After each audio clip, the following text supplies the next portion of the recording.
Bom, vamos continuar falando de algoritmos gulosos e agora algoritmos gulosos aplicar a técnica aplicada a problemas relacionados a grafos, né? Vamos começar a falar. Então vamos ver o primeiro exemplo, que é o da árvore espalhada mínima, como é que ele pode ser resolvido com algoritmos gulosos. Lembrando que a ideia dos algoritmos gulosos é, se aplicados a problemas de otimização, eles utilizam o mesmo conceito, né, de você ter o problema especificado recursivamente e encontrar a subestrutura ótima do problema, mesma coisa que a gente fez em programação dinâmica.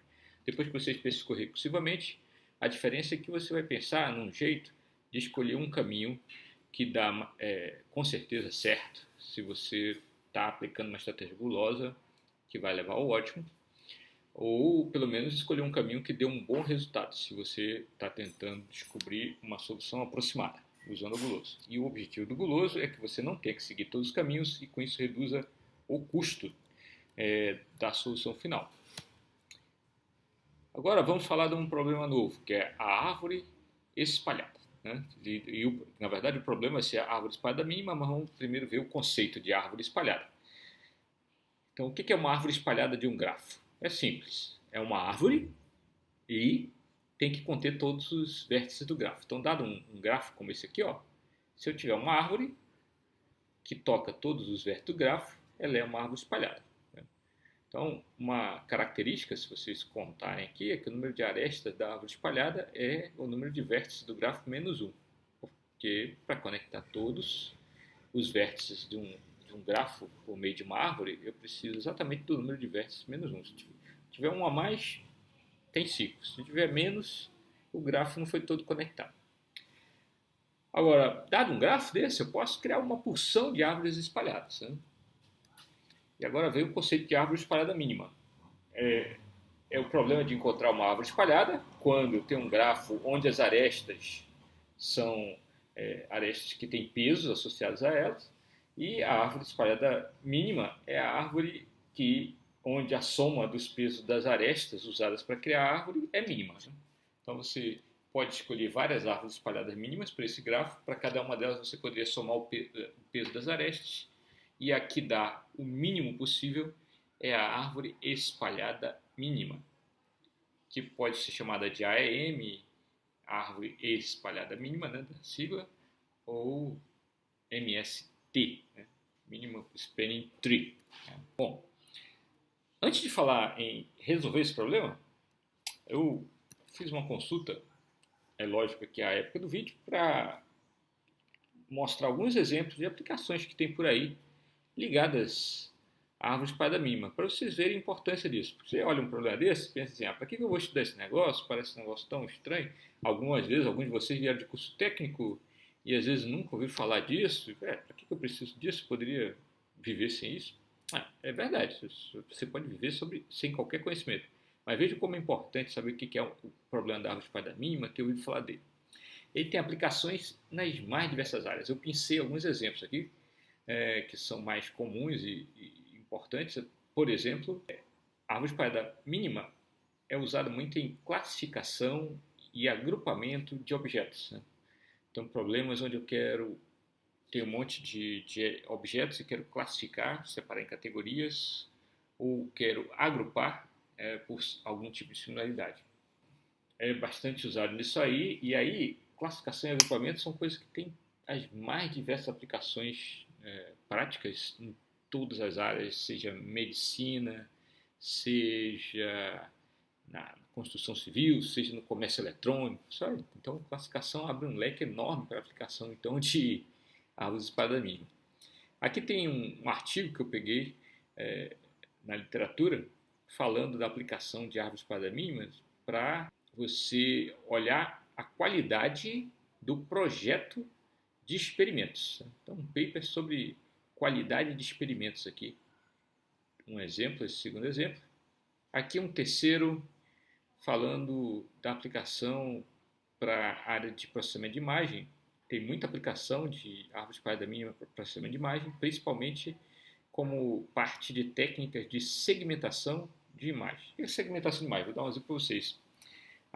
Você tem lá imagem de satélite de uma região de floresta e você quer detectar desmatamento. Um dos jeitos de fazer é você segmentar a imagem, que é cortar por regiões que têm um padrão parecido, e depois você segmenta. Se você segmentar bem, provavelmente as áreas que foram desmatadas ou desmatadas recentemente vão ficar agrupadas em segmentos, regiões, segmentos que viram regiões que viram segmentos claros lá. E aí você pode ter um classificadorzinho depois que diz se um segmento representa área desmatada ou não, desmatada recentemente ou não, ou desmatada há muito tempo ou não, coisas desse tipo. É um exemplo de aplicação, mas pode ter várias outras, né? Eu já vi aplicação de segmentação, por exemplo, para descobrir problemas em reatores nucleares, né?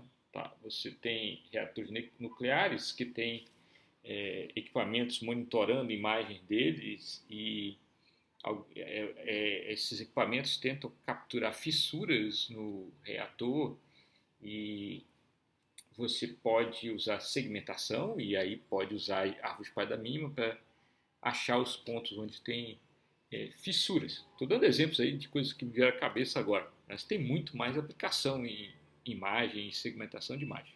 Eu vejo que a árvore espada mínima é algo que tem um potencial enorme de aplicações. Eu vou seguir aqui com outros exemplos, só para completar. Aqui eu peguei um artigo sobre o uso de árvores espada mínimas em redes sociais.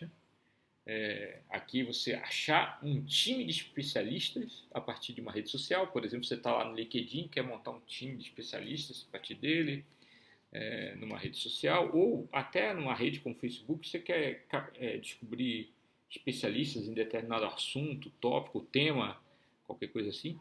Outro exemplo de aplicação. Bioinformática, tem muita aplicação de árvore espada mínima na bioinformática. Novamente aqui tem a ver com agrupamento, ou clustering, né? Mas aqui esse problema de gene expression, você quer descobrir para que serve um gene, qual a função dele dentro de uma célula. Isso é o que esse problema tenta detectar. E aí um exemplo de paper que usa a árvore espalhada mínima para resolver o problema. Aqui uma coisa mais clássica. As árvores espalhadas mínimas, originalmente, inclusive, né, o problema foi formulado para você projetar redes. Redes de quê? Redes de cabo de energia elétrica, de TV a cabo, de telefonia, o que for. Mas pode ser até malha aérea e tudo, mas basicamente qual é a ideia? Você olha para o mapa como se fosse um grafo, eu estou representando o mapa do Brasil como se fosse um grafo, e aqui eu posso ter as arestas sendo conexões indicando que tem estrada, por exemplo, tem como ligar essa cidade a essa cidade a essa, tem meios para isso. E aí você tem então que o mapa todo forma um grande grafo. Imagina que eu tenho uma empresa que eu quero fazer ligações, seja de energia, de TV a cabo, de telefonia, o que quer que seja, e eu preciso estabelecer uma rede e quero encontrar uma forma de minimizar o custo, né, na hora de montar essa rede. A árvore espada mínima pode ser um caminho para fazer isso. Vale ressaltar que as árvores espada mínima podem ser aplicadas como base para resolver outros problemas computacionais que, por sua vez, também têm mais aplicações práticas. Um exemplo é o problema da árvore, está escrito errado aí o árvore, né? Depois eu corrijo, é árvore de Steiner, que uma árvore de Steiner parece muito com o problema da árvore espada mínima. É como se o problema da árvore de encontrar a árvore de Steiner é assim: você tem um gráfico que tem muitos pontos, mas você quer achar uma árvore que liga, né, só alguns dos vértices do gráfico, não quer todos.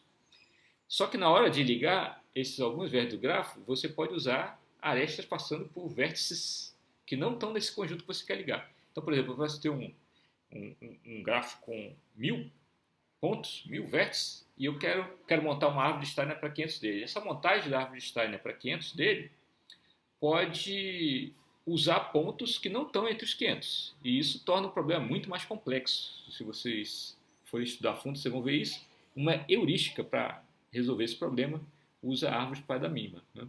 Não acha a solução ótima, necessariamente, mas é um bom caminho para achar uma boa solução. E também tem um outro problema, que é o problema do caixeiro viajante, que é determinar a menor rota para percorrer uma série de cidades, né, visitando uma única vez cada uma delas, né, E retornando à cidade de origem, esse problema é um problema clássico da computação e várias heurísticas de aproximação, né, vários algoritmos que não acham a solução ótima, mas acham uma boa solução, são baseados também em árvore espalhada mínima. Então, agora que já demos uma introdução mostrando para que serve a árvore espalhada mínima, a solução, né, de encontrar uma árvore espalhada mínima, agora vamos falar de como aplicar algoritmos gulosos para encontrar uma árvore espalhada mínima. Como resolver o problema usando a técnica gulosa. Se eu quero usar a técnica gulosa, eu tenho que encontrar alguma subestrutura ótima, uma maneira de especificar a solução ótima de maneira recursiva em função da solução ótima de subproblemas. Né? E aqui a gente vai começar a entender isso primeiro com essa observação. Aqui eu tenho uma árvore espalhada mínima desenhada e vejo que se eu pegar e tirar essa aresta que está pontilhada aqui dela, vão sobrar duas árvores. Eu posso dizer que essa árvore aqui, desse lado, a T1, é uma árvore espalhada mínima de um conjunto de vértices que ela cobre. E essa outra também é uma árvore espalhada mínima de um conjunto de vértices que ela cobre. Por quê? Suponha que não seja. Então, suponha que essa T1 não seja uma árvore espalhada mínima para esses vértices aqui. Então vai ter uma outra árvore espada mínima que é menor ainda, né? E vai conectar todo mundo aqui. Aí quando eu devolver essa aresta, eu vou ter uma árvore para o grafo todo menor do que a árvore espada mínima original. Então veja bem, se isso aqui era uma árvore espada mínima e eu cortei ela em dois, tirei uma aresta, cada pedaço é uma árvore espada mínima. Por quê? Porque se não for, a original com as duas árvores grudadas também não seria mínima. Se você não consegue enxergar isso, coloque em números. Você põe números aqui para um peso, né? Digamos assim, ó, pensa assim, aqui tem 10 e aqui tem 20 e essa árvore espada mínima tem 10 mais 20 mais essa aresta. Digamos que tenha 1 aqui. Então dá 10 mais 20, 30, 31. Né? Aí eu tiro essa aresta. Fica 10 aqui, 20 aqui. Aí eu estou dizendo assim, ó, se essa aqui, que tem 10, não for mínima, quer dizer que tem uma outra árvore que eu posso gerar aqui, para esses vértices, que dá menos de 10. Suponha que dê 5, essa outra árvore. Então, é uma árvore que conecta todo mundo que deu 5. Se essa árvore existir, eu devolvo essa aresta aqui, coloco essa árvore, devolvo essa aresta, fica 5 mais 1, 6, mais 20, 26. Eu vou ter uma árvore de custo 26. Mas a minha hipótese inicial é que a minha árvore de custo 31 era mínima. Então, se existir uma árvore menor do que a T1 aqui em custo, uma árvore espalhada menor do que a T1 em custo, então a árvore original não era mínima. Ok? Qual a conclusão aqui? Uma árvore espalhada mínima é composta de árvores espalhadas mínimas. Isso é, nós vamos ver na próxima slide, isso é a essência de como a gente consegue usar algoritmos gulosos para chave espada mínima. Quer dizer o seguinte, ó, se eu dividir um grafo em dois, cortar ele aqui, vai sobrar um gráfico de um lado e um gráfico do outro. O que eu posso dizer é o seguinte, se eu achar a árvore espada mínima para um lado e para o outro, depois eu tenho como achar a árvore espada mínima final, basta ver as arestas que cruzam de um lado para o outro aqui e descobrir a menor dela. Vou mostrar a figura aqui em seguida. Mas então, vamos lá. Tem uma coisa que eu preciso achar que é a propriedade gulosa, que é eu tenho que fazer escolha local, né, a cada instância do problema lá para achar a árvore espada mínima, de maneira que eu garanta que eu vou achar a solução ótima. E aí tem a ideia do corte. Isso aqui é aquela ideia do corte. Ó. Tem um grafo, G, V, E, e eu tenho um subconjunto de vértices desse grafo, e eu tenho o complemento desse subconjunto, que é o V menos S. Então, por exemplo, se eu tinha 4 vértices aqui em S, e tinha 10 vértices no grafo, os outros 6 vão estar no V menos S. Aí suponha que eu tenho uma aresta UV que sai de alguém em S para o corte. Essa aresta, se ela for a menor de todas que sai do S, V menos S, se for a menor de todas que cruza o corte, ela está na árvore espada mínima. Eu vou mostrar um desenho que vai fazer vocês entenderem isso. Está aqui, ó. Isso é um grafo todo, aí eu fiz aqui S e V menos S. Aí eu tenho aqui, ó, as arestas que cruzam o corte. Tem aqui a vermelhinha, que é a UV, a XY e outras. Agora supõe o seguinte, essa UV é a menor de todas aqui desse conjunto que cruza o corte. Se ela é a menor de todas, eu estou dizendo que com certeza ela está na árvore espada mínima. Ou numa árvore espada mínima. Por quê? Vamos lá. Suponha que ela tem peso 1.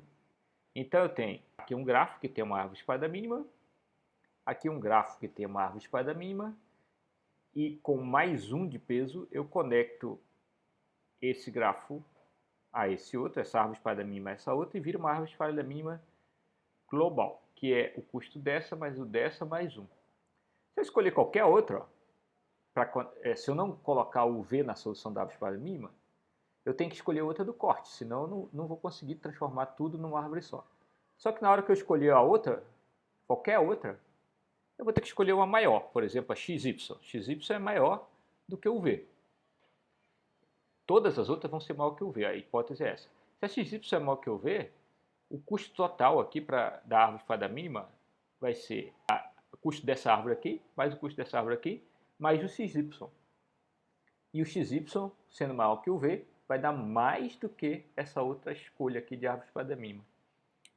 Ou seja, assim, em resumo, se eu cortar um grafo em 2 e eu tiver uma árvore espada mínima de um lado, uma árvore espada mínima do outro, para completar a árvore espada mínima final, basta pegar a menor das arestas que cruza o corte. E na verdade, se eu cortar um grafo em 2, a menor das arestas que cruza o corte necessariamente está na árvore espalhada mínima. Suponha que o V não pertence, o T aqui é minha árvore espada mínima. Suponha que o V não pertence à minha árvore espada mínima. Se ele não pertencer, eu tenho que conectar, de qualquer modo, o U e o V, e vai ter que ser por meio de outra aresta que cruza o corte. Indiretamente eles vão estar conectados. Ou seja, para conectar todo mundo de novo, vou ter que usar outra aresta. Aí, essa outra aresta, ela necessariamente é maior ou igual que o V. Então, o custo total da minha nova árvore espada mínima vai ser maior ou igual que o custo da árvore espada mínima que tinha a UV. Essa ideia de que eu posso cortar um grafo em 2, pegar as arestas que cruzam o corte, escolher a menor delas para dizer que ela está na árvore espada mínima, é a essência dos algoritmos gulosos criados para achar a árvore espada mínima. Basicamente, o que eles fazem? Eles começam com uma solução vazia e fazem cortes no grafo para encontrar o que a gente chama de arestas seguras a cada passo. A diferença entre os dois algoritmos clássicos da literatura aí que nós vamos ver para achar a árvore espada mínima está em como que você monta esses cortes no grafo, né? Um deles é o algoritmo de Prim. O algoritmo de Prim, a gente diz que os cortes são baseados em vértices. Ele constrói a árvore com um vértice de cada vez, então ele vai criando a árvore espada mínima a partir de um vértice e vai fazendo ela crescer, uma árvore espada mínima só. A cada aresta ele faz essa árvore espada mínima crescer de um mais um mais um. Tá? O melhor jeito de entender o algoritmo de Prim é olhar um exemplo. E aqui tem um exemplo que é o exemplo que está no livro do Corbin. Eu tenho um ponto de partida e aí eu digo o seguinte, ó, eu tenho um vértice só e eu tenho já a árvore espalhada mínima para ele, certo? A árvore espalhada mínima para ele é nenhuma aresta escolhida, porque só tem um vértice, 0 arestas. Aí eu vou fazer um corte aqui, ó, que liga esse grafo, que só tem o A, ao resto dos vértices. Esse corte tem duas arestas cruzando ele, o 4 e o 8. Então eu vou escolher o 4 para a minha árvore espada mínima. Tá aqui, ó, 4. Agora, no algoritmo do Prim, o que a gente faz? A gente tem essa parte aqui, que eu já conheço a árvore espada mínima, e eu vou pegar a menor aresta que cruza esse corte aqui, ó, que eu estou riscando aqui, ó, para passar para o resto do grafo.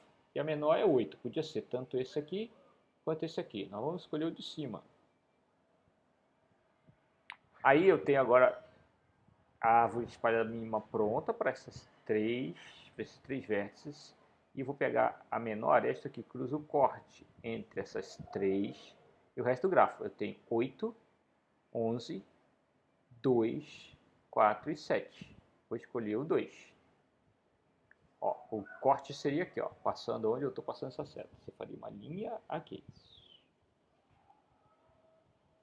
E aí eu escolhi, obviamente, o 2 e vou continuar fazendo isso. Ó. Por exemplo, agora, o meu corte tem o 7, o 4, o 6, o 7, o 11 e o 8. E eu vou escolher o 4. Agora o meu corte entre o grafo que já tem a árvore para mim e o resto vai ser esse aqui, ó. Aí eu vou ter 14, 10, 2, 6, 7, 11 e 8. Vou escolher o 2. Vai colocar o G dentro da minha árvore para mínima já. Ó. Tá aí. Agora, quem liga essa parte que eu já conheço a árvore para mínima ao resto tem 8, 11, 7, 1, 10 e 14. Eu vou escolher o 1 e vou colocar o H na solução. E assim eu vou continuando até ter a minha árvore completa. Aqui tem um algoritmo para a gente fazer uma análise do custo dele e falar de detalhes de implementação. Eu começo falando que ele usa uma fila de prioridades, a implementação, e essa fila de prioridades é uma estrutura de dados que te dá o menor elemento de um conjunto, nesse exemplo aqui, rapidamente, de maneira eficiente. A tabela aqui vai ser usada para guardar os pesos. Naquele nosso exemplo aqui, ó, esses valores aqui vão ser os pesos. Sendo que os pesos são associados aos vértices e não às arestas. O que são os pesos? É quanto custa para eu sair do corte atual para esse vértice. Né? Então, por exemplo, aqui no começo, ó, logo no primeiro passo do algoritmo, a tabela key para o B teria que ser 4 e para o H teria que ser 8 o valor. Por quê? Ela começa com infinito, aí eu faço o corte aqui e vejo, ó, 4 é menor do que infinito. Então agora o novo número para chegar aqui é 4. E aqui 8 é menor do que infinito, vai ser 8 aqui. Então o que me diz quanto custou para sair do corte daqui para cá. Como logo no começo eu não tenho como sair do corte aqui, que está o A.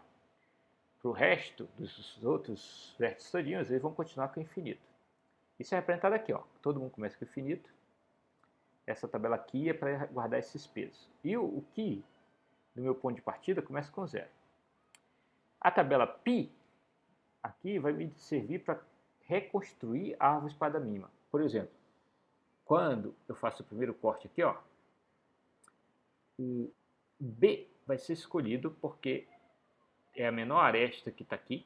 A menor aresta é essa aqui, que liga AB. Então a aresta AB foi escolhida, peso 4, e o vértice B vai entrar no grafo. Quando o vértice B entrar no grafo, eu vou deixar o π com valor A. Para quê? Para dizer, ó, ele entrou no grafo a partir do A. E isso marca essa aresta aqui, que eu usei na árvore espada mínima. Quando eu fiz o próximo corte, ó, vai ter 8, 8 e 11. E eu vou escolher o C. Então o π de C vai ser B, porque ele foi escolhido por uma aresta que liga B a C. Então o π vai ser para isso, para reconstruir as minhas arestas da árvore espada mínima, para eu saber onde estão. E a tabela key de chave, né, é usada para guardar a informação de, considerando todos os meios de eu sair de um corte para um determinado vértice. Qual o menor deles? Por exemplo, aqui, ó, o H começa, na primeira vez que eu faço o corte, ele está com infinito e vira 8. E o B vira 4. Depois, quando eu faço esse corte aqui, ó, para fazer esse corte, o que eu vou fazer? Eu vou pegar o B e vou ver onde ele chega. Ele chega aqui com 11, só que aqui já estava chegando com 8. Como 11 é maior que 8, eu ignoro. Aqui, eu chego do B com 8 e estava infinito. Então, eu troco o valor de Ki para 8. Os outros continuam com infinito. Ok? Aí isso vai acontecendo aí o tempo todo. Por exemplo, o H ficou com 8. Ó. Quando eu coloquei o B de B para H é 11, não muda. E eu fui colocando elementos aqui. Vai ter uma hora que eu coloco G, a gente viu isso. Quando eu coloco G na solução, de G para H custa 1. 1 é menor do que 8. Então, eu atualizo a informação. O peso para chegar na H virou 1 e eu pego aqui e guardo que o π, né, a origem para chegar na H é o G. Essa operação de atualizar é feita aqui, ó, nessas duas linhas. O π de V recebe 1. Então, vamos voltar aqui para o algoritmo. Eu começo com o ponto de origem, né, meu ponto de partida, extraio ele do heap, porque só ele que tem 0. E para cada adjacente a ele, eu vejo que se o adjacente está com peso que é maior do que o peso da aresta que liga ele ao adjacente, então eu atualizo, dizendo que o jeito de chegar nele é a partir do U. Então, o π de V é U e o peso é o custo da ligação UV para ele. Essa informação aqui, então, atualiza os pesos dos cortes. Falando agora em custo dos algoritmos, né? Custo das linhas do algoritmo. Eu começo com essa linha aqui, que faz minha fila de prioridade, receber todos os vértices do grafo. Isso aqui é linear, ordem de V. Depois, para cada vértice do grafo, eu faço a chave dele ficar infinita. Isso aqui é linear, ordem de V. E esse pedaço aqui é só uma linha, custa 1. Essa linha também só custa 1. Então, esse pedaço todo aqui custa ordem de V. A pergunta agora é quanto custa o pedaço de baixo. Para entender o custo do pedaço de baixo, a gente já viu que heaps, eu vou voltar a falar, tipicamente, né, se a gente vai usar um heap binário, heap por quê? Porque heap é fila de prioridade, tá? Então aqui eu estou extraindo o mínimo de uma fila de prioridade. Extrair o mínimo de uma fila de prioridade, se ela for um heap binário, custa log de V. Se custar log de V, então essa linha aqui custa log de V. E você vai executar essa linha V vezes, porque você vai tirar um, tirar outro, tirar outro. Então isso aqui dá V log V, se você considerar todas as execuções. Aqui, para cada vértice adjacente ao U que eu extraí, eu vou entrar aqui. Se você prestar atenção, eu vou entrar aqui para todos os vértices do grafo. Então, para todos os vértices do grafo, eu vou pegar os adjacentes a ele. Então, eu vou entrar aqui duas vezes para cada aresta. Cada aresta vai ser extraída duas vezes. Vai aparecer duas vezes. Quando eu extrair uma extremidade dela, ela aparece aqui. Quando eu extrair a outra extremidade, aparece aqui. E esse extrai mínimo extrai todos os vértices do grafo uma vez. Todos os vértices do grafo uma vez.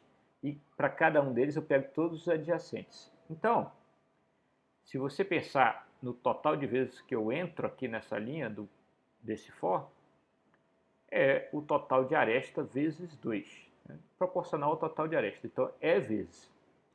Aí nessas é vezes, eu faço uma pergunta.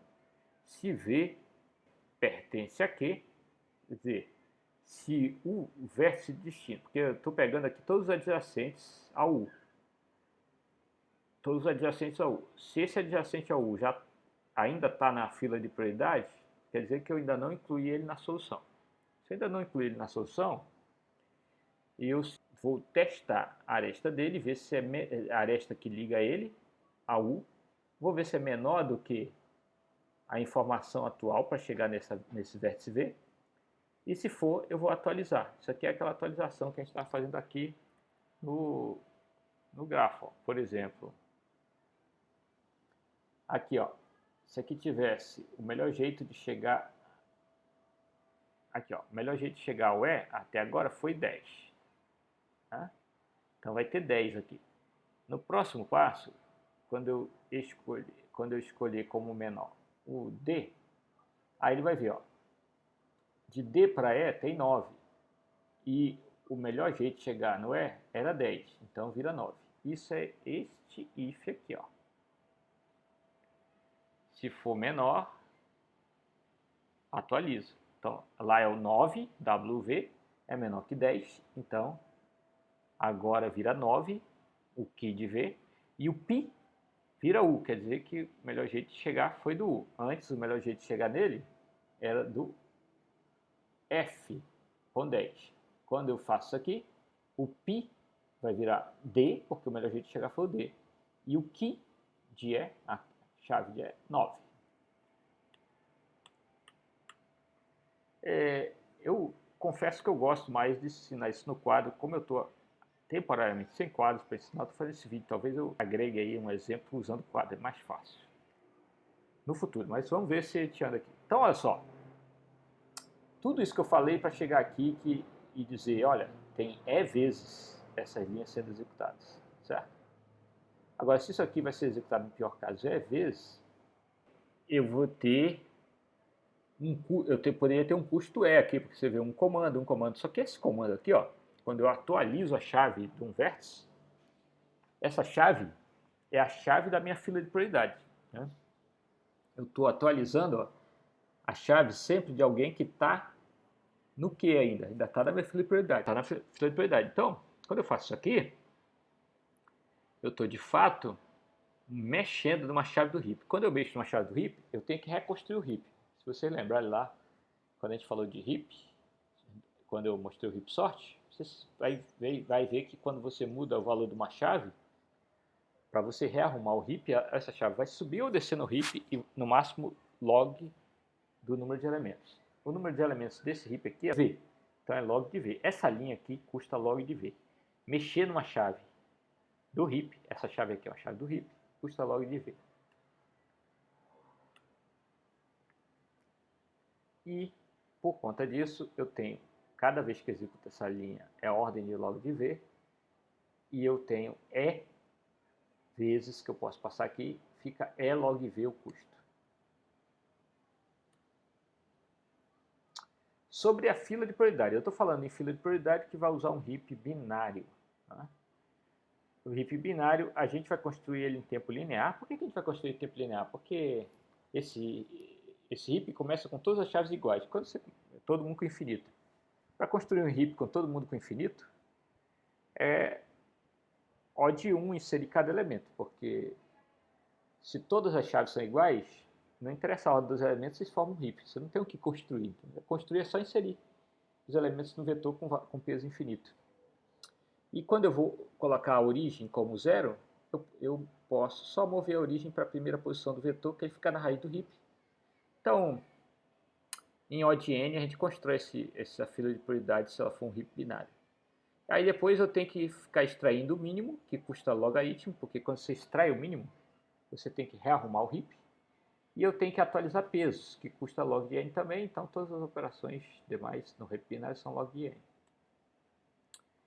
Aqui para lembrar o que é o heap binário, porque eu estou falando que é log de n. Então ali, isso aqui se fosse os pesos dos vértices lá dentro do meu algoritmo de prim, imagina só, se eu faço um relaxamento para esse vértice aqui, ele vira 1 ao invés de 8. Quando ele vira 1 ao invés de 8, aí eu vou ter que mexer nele. Ele vai ter que subir ou descer.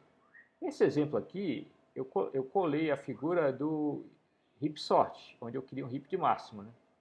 No nosso exemplo agora, aqui a gente quer um heap de mínimo. Então, a ordem seria diferente. Né? Aqui ficaria o menor, embaixo ficaria 2 maiores que ele, e assim sucessivamente. Todo elemento teria que ser menor que seus filhos, ao invés de maior, como está aqui. Lá no livro do Cormen tem essa tabelinha sobre como construir a fila de prioridade e o impacto que isso tem no algoritmo de prim. Né? A gente viu que o algoritmo de prim custa E log V porque a gente assumiu o heap binário ao explicar. Né? Quando eu expliquei, já assumi heap binário. Só que, bom, primeiro, por quê? Porque essa é a opção mais natural para implementar o algoritmo de Prim, é usar um heap binário. Porque o heap binário ele é uma estrutura de fila de prioridade muito eficiente, né? Faz todas as operações em tempo logarítmico e tudo. Se eu usar um vetor para minha fila de prioridade, eu vou ter que extrair o mínimo, é a ordem de V. Mas a atualização, por outro lado, vai ser rápida. Você só faz colocar lá no final ou mexer no peso que não tem problema. Mas por conta dessa operação, que o total seria V ao quadrado, enquanto que esse aqui é E log V. Tem um heap que a gente não falou em detalhe deles, que é o heap de Fibonacci, que mudaria o custo do algoritmo, porque a operação de atualização do heap de Fibonacci é O de 1. E ele ficaria V log V mais E. V log V mais E é um pouquinho diferente aqui do custo, né? Se vai ser mais ou menos, depende das grandezas aqui do grafo, né? Se o grafo é um grafo muito denso, o E pode chegar a V ao quadrado. E aí ficaria V ao quadrado log V, né? Se o E for muito denso. Acontece que isso não é o caso mais comum. O caso mais comum é o E e o V serem grandezas parecidas. Se ele for em grandezas parecidas, isso ser E log V significaria ser mais ou menos V log V. O heap de Fibonacci, nesse caso, se fosse esse cenário onde o E e o V são grandezas parecidas, ele não ganharia muito em complexidade, porque V log V e V log V nos dois casos. Tem um problema com esse heap de Fibonacci. Ele é um heap que tem essa operação aqui, ó, de 1, que pode aparentar ser muito interessante, mas vale lembrar que log e constante são duas funções de custo muito próximas em termos de comportamento sintótico. O log é quase uma constante. E o heap de Fibonacci é muito mais complicado de implementar, e não só isso.